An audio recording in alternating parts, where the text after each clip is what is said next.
Senta que lá vem a história. Há bilhões e bilhões de anos, nosso planeta era bem diferente. A atmosfera era rica em hidrogênio, amoníaco, metano e vapor de água. A quantidade de oxigênio livre era insignificante. Os cientistas chamam esse tipo de atmosfera de redução. Não havia vida no planeta. Então um raio corta o céu. E a combinação dessas descargas elétricas com a luz ultravioleta e com os gases da atmosfera primitiva fez surgir açúcares e aminoácidos. E essas pequenas moléculas escorreram para os oceanos, formando um tipo de caldo pré-biótico. Ali os aminoácidos foram se combinando e viraram proteínas. Outros componentes, os nucleotídeos, foram formando cadeias e viraram ácido nucleico. A natureza preparava o cenário para o surgimento da primeira forma de vida em nosso planeta. Então as moléculas de proteína recém-formadas se encontraram por acaso com moléculas de DNA e se uniram. Nascia a primeira forma de vida, uma célula.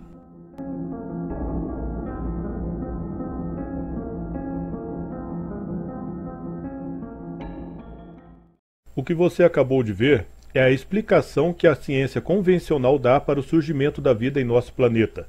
Abiogênese é o nome dessa hipótese. A abiogênese pode ser dividida em 3 partes distintas. Na primeira parte, a matéria-prima existente no planeta se organiza em moléculas. Na segunda parte, essas moléculas se tornam maiores. E na terceira parte, o salto milagroso da matéria inanimada para a vida. Nesse vídeo eu vou mostrar com dados científicos por que a abiogênese é inviável, porque ela não poderia ter acontecido, ok?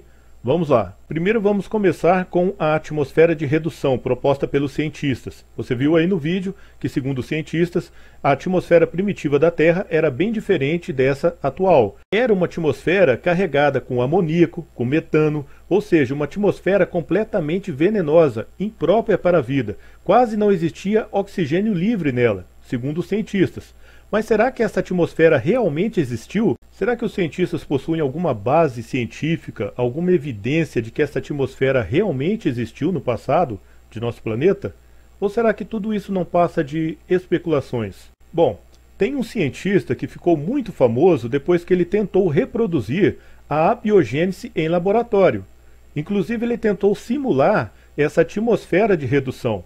O nome dele você já sabe, é Stanley Miller. E ele fez um comentário sobre essa atmosfera redutiva, essa atmosfera de redução. Veja o que ele falou. É claro que essas ideias são especulações, pois não sabemos se a Terra realmente tinha uma atmosfera de redução quando foi formada.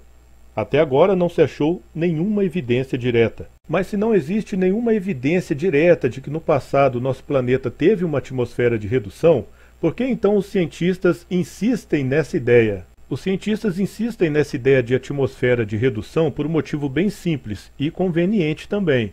Eles sabem que o oxigênio é altamente reativo e, portanto, ele iria se combinar com as moléculas orgânicas e iria destruí-las antes mesmo de serem formados os aminoácidos. Portanto, numa atmosfera como essa atual, rica em oxigênio livre, os aminoácidos jamais poderiam surgir espontaneamente. E a única saída que os cientistas tiveram para sustentar a hipótese da abiogênese foi pressupor que a Terra teve uma atmosfera de redução no passado, mas é só uma pressuposição. Inclusive, existem estudos como esse que você está vendo aí na tela, que sugerem que o oxigênio começou a ser produzido aqui na Terra bem no comecinho, logo após a formação de nosso planeta. Uma evidência contra a atmosfera de redução. Mas será que a atmosfera de redução, uma atmosfera quase sem oxigênio, garantiria a geração espontânea da vida em nosso planeta? Talvez não. Existem estudos, gente, baseados em experiências de laboratório e em reconstituição computadorizada da atmosfera que contestam esse pensamento. Mas como esses estudos contestam isso? É só pensar um pouco. Numa atmosfera de redução, não existiria oxigênio livre. E sem oxigênio não existiria também a camada de ozônio. Por quê? Porque o ozônio é uma variação do oxigênio. Portanto, na atmosfera de redução não existiria a camada de ozônio. E para que serve a camada de ozônio? A camada de ozônio serve como um filtro contra os raios ultravioleta do Sol. E sem esse escudo natural contra os raios ultravioleta do Sol, eles entrariam em sua totalidade. E segundo esse estudo que está aparecendo aí em sua tela, as moléculas à base de hidrogênio na atmosfera seriam totalmente destruídas, o que impediria a geração espontânea mesmo numa atmosfera de redução. Ou seja, se correr o bicho pega, se ficar o bicho come. Ou seja, se o oxigênio não destruir as moléculas, a luz ultravioleta vai destruir. Então, seja na suposta atmosfera redutora ou na atual atmosfera, a geração espontânea é completamente inviável. Outra coisa a ser notada é que todo esse processo teria ocorrido em ambiente aquático, segundo a hipótese da abiogênese. Ou seja, os aminoácidos ali teriam se unido para formar proteínas, tudo isso em ambiente aquático, na água.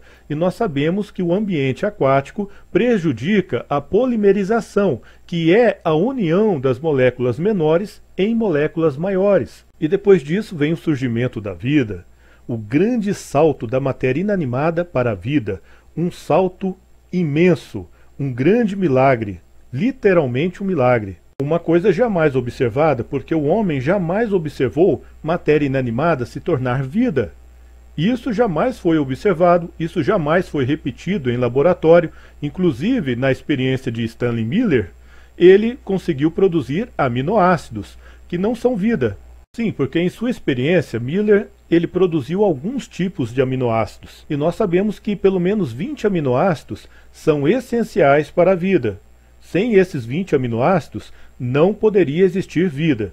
E Miller não conseguiu criar 7 desses aminoácidos nessa experiência dele, sendo que 3 desses 7 aminoácidos que ele não conseguiu criar são essenciais para a formação de DNA e RNA.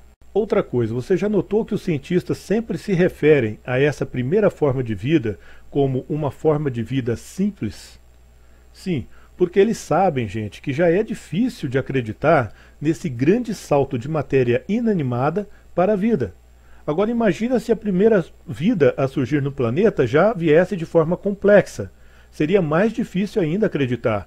Portanto, eles falam de uma forma de vida simples, bem simplesinha, que depois foi evoluindo e se tornando mais complexa. Mas qual seria o nível mínimo de complexidade que um organismo deveria ter para pelo menos ser considerado um ser vivo? Bom, de acordo com alguns cientistas, essa criatura teria que armazenar e processar energia.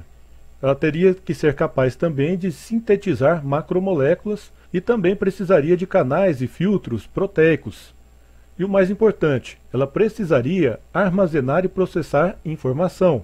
E para isso ela teria que ter um código para processar informação. Moléculas de DNA com no mínimo 64 códons. Portanto, essa criatura imaginária proposta pela hipótese da abiogênese, ela teria que surgir com uma certa complexidade, logo de cara, de supetão, o que torna essa hipótese ainda mais inviável.